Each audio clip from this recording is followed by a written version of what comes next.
number 2100 of the Reading.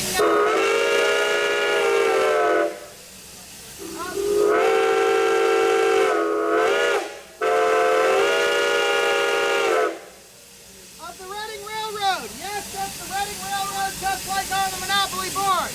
As you can see, it's painted quite a, personally, I think gaudy shade of red, white, and blue here to celebrate the 250th anniversary of the signing of the Declaration of Independence. America didn't become the country you know it as until 1792. Look it up! However, that doesn't detract from this being a very interesting piece of equipment with an interesting history in its own right. It was originally built in 1911 as a 280 consolidation, which was then quite a large freight locomotive, but as time went on, wasn't big enough. When World War II came around, they needed more freight power to bring the coal out of the Pennsylvania fields down to the port where it was being used to fuel ships. Now the War Production Board was in charge of everything that was getting built to move equipment then. And Reading, they wanted diesels. Well, you can't have diesels. Why? We gotta put them in submarines. Okay, well, can we have new steam locomotives? No, there's not enough steel to go around for you to have new steam locomotives. But we'll let you rebuild them. Wink. Guess what? This is a rebuild of that original small 280 locomotive. The pieces that are original are the firebox, which is that big round section just in front of the cab itself, and the first course, the boiler. And that goes about as far forward as the steam dome there, just behind where the America lettering sits. What they did was they took that piece of the boiler, lifted it off the old locomotive, and then attached it to a whole new locomotive. New boiler section, new front end,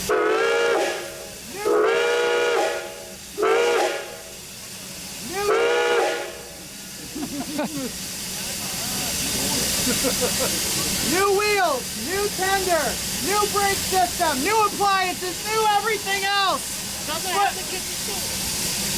Doesn't have the kitchen sink. Well, they never had a kitchen sink.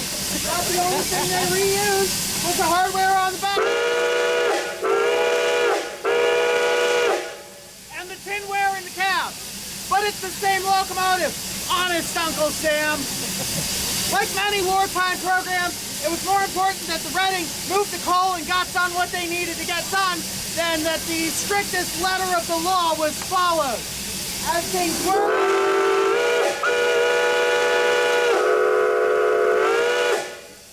locomotive was designed to and successfully will haul 100 loaded coal cars over the Allegheny Mountains through Pennsylvania and down to the port cities in Philadelphia and New York.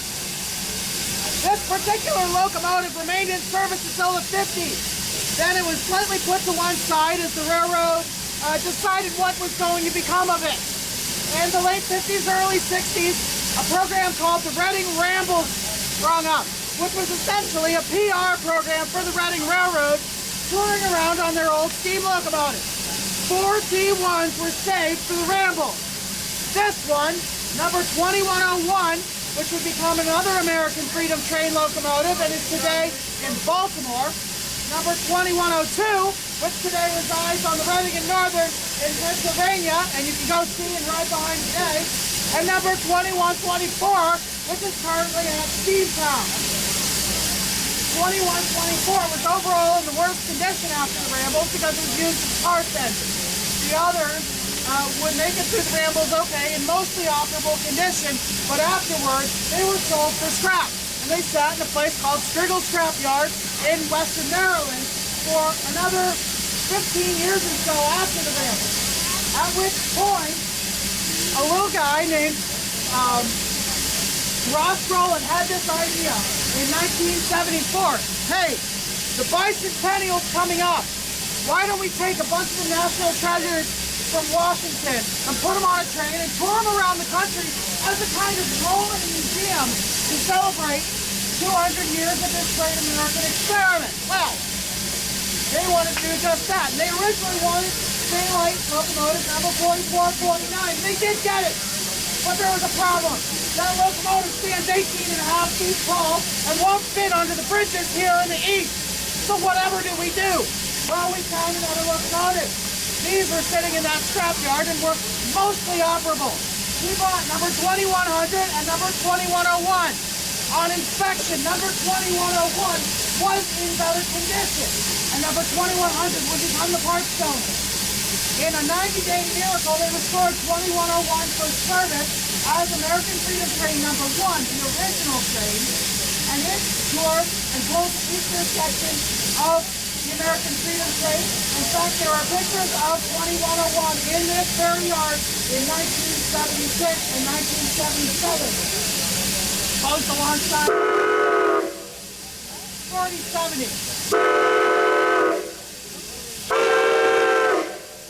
Now, all good things come to an end, and eventually the Freedom Train shut down. Crosby's next great experiment would be the Chessie Steam.